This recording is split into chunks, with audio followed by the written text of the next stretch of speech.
இன்னைக்கு நான் பேச வந்திருக்க டாபிக் அப்படிங்கிறது எல்லாருமே பரிச்சயமான ஒரு டாபிக். யூடியூப்பில் வந்து அதிகமாக இதை சார்ந்த வீடியோஸ் அதிகமாக இருக்குது. வேறு எதுவும் இல்லை, லெவியத்தான் த மித்திக்கல் கிரியேச்சர். லெவியத்தான் அப்படிங்கிற ஒரு மித்திக்கல் கிரியேச்சர் சார்ந்த நிறைய வீடியோஸ் யூடியூப்பில் இருக்குது. நிறைய யூடியூப் வீடியோவில் சொல்லியிருப்பாங்க கூகுள் மேப்பில் நீங்கள் ஒரு பர்டிகுலர் பிளேஸ் அடித்து பார்க்கும்போது அதில் அந்த லெவியத்தானோட இந்த ஸ்ட்ரக்சர் தெரியும் அப்படின்லாம் சொல்லியிருந்துருப்பாங்க. அதுக்கப்புறம் நிறைய வீடியோஸ் அது பழங்காலத்தில் இருந்துச்சு அப்படிங்கிற மாதிரியான நிறைய ஸ்டோரிஸ் நீங்கள் கேட்டிருப்பீங்க. ஆனால் இந்நாள் வரைக்கும் அதை பற்றின ஒரு ரிப்போர்ட்டோ இல்லைனா அதை பற்றின ஒரு ரிசர்ச் சார்ந்த ஒரு ரிப்போர்ட்டோ இல்லைனா ஒரு ஃபாசில் அப்படிங்கிறது எதுவுமே கண்டுபிடிக்கப்படல.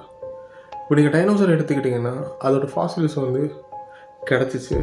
அதனால டைனோசர்ஸ் அப்படிங்கிறதோ இருக்குது அப்படிங்கிறத நம்ம நம்புகிறோம். அதை சார்ந்த மூவிஸ் நிறைய வந்துட்டுருக்கு.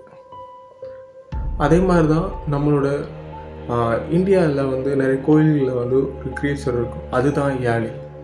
நிறைய காளி கோயில்களில் வெளியில் ஒரு கிரியேச்சர் நாக்கை வெளியே தள்ளிட்டு 2 கையில் பிடிச்சிட்டு இருக்கு மாதிரியான ஒரு உருவமைப்பை கொண்ட கிரியேச்சர்ஸ் நீங்கள் பார்த்துருப்பீங்க. அதோட பேர் தான் யாழி. அதே மாதிரி தான் லெவியத்தானும். ரெண்டுமே ஒரு புனையப்பட்ட ஒரு கற்பனை கதை தான் 2 கிரியேச்சர்ஸுமே. ஏன்னா ரெண்டுத்துக்குமே எந்த ஒரு எவிடன்ஸுமே இல்லை.